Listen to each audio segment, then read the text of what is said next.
আসসালামু আলাইকুম, আমি vlogs with Mimi. Welcome to my another vlogs. তোমরা সবাই কেমন আছো? আই হোপ সবাই ভালো আছো। তো তোমাদের সাথে ছোট্ট একটা মিনি ব্লগ শেয়ার করতে চলে আসলাম। আসলে সন্ধ্যার নাস্তায় কী কী খেলাম সেটাই তোমাদের সাথে শেয়ার করবো। তো ফার্স্টে তো খেয়েছিলাম এই ডাবের শাঁসগুলো, যেগুলো হচ্ছে আমার খুব ভাল লাগে খেতে। আমি সব সময় ডাবের শাঁসই খাই, ডাবের পানির চেয়ে আমার ডাবের শাঁসই বেশি ভালো লাগে। তো মজা ছিল। এরপরে হচ্ছে এই হালিমটা নিয়ে এসেছিলাম, সেটা খাইছিলাম। এটাও অনেক মজা ছিল। আমি ফার্স্ট টাইম এই রেস্টুরেন্ট থেকে এটা ট্রাই করেছিলাম। আসলে এই রেস্টুরেন্টটা প্রথম হয়েছে, তো তাই ফার্স্ট টাইম খাইছিলাম, কারণ এর আগে ওখানে যাই নাই। তো যাই হোক, হচ্ছে হালিমটা খাওয়ার পরে খাইছিলাম এই পাস্তাটা, যেটা বোন বানাইছিল। এটা অনেক বেশি মজা হয়েছিল, কারণ সে ফার্স্ট টাইম বানাইছে ফোন দেখে, বাট অনেক সুন্দর বানাইছে। আমি কখনো বানাই দেখি নাই, ও বানাইছে। এর আগে হচ্ছে রেস্টুরেন্টে খাইছি, বাট বাসায় হচ্ছে কখনো খাওয়া হয় নাই। তো সে যেহেতু প্রথমবার ট্রাই করেছে, বাট অনেক মজা।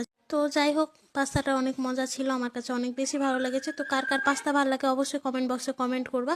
তো যাই হোক, পাস্তা খাওয়ার পরে এই চামুড়িটা খাইছিলাম। এটা হচ্ছে সন্ধ্যার নাস্তা, আমাদের রেগুলারই থাকে, এটা মাস্ট বি থাকে। শীতের সময় তো থাকাই লাগবে, এটা মাস্ট। দেন এরপরে খাইছিলাম এই পুডিং আর কেকটা, যেটা বোন এনে দিল। মানে সব কিছুই বোনই করে দেয়, আমি জাস্ট শুয়ে বসে থেকে খাই, এটাই হচ্ছে আমার কাজ। তো এটাও ভালো ছিল। দেন লাস্টলি খেয়েছিলাম এই নুডলসটা। এটাও হচ্ছে বোন বানাইছে। আর সত্যি কথা বলতে আমি কিছু বানাই না, জাস্ট শুয়ে বসে খাই। আম্মু আর হচ্ছে বোনই বানায়।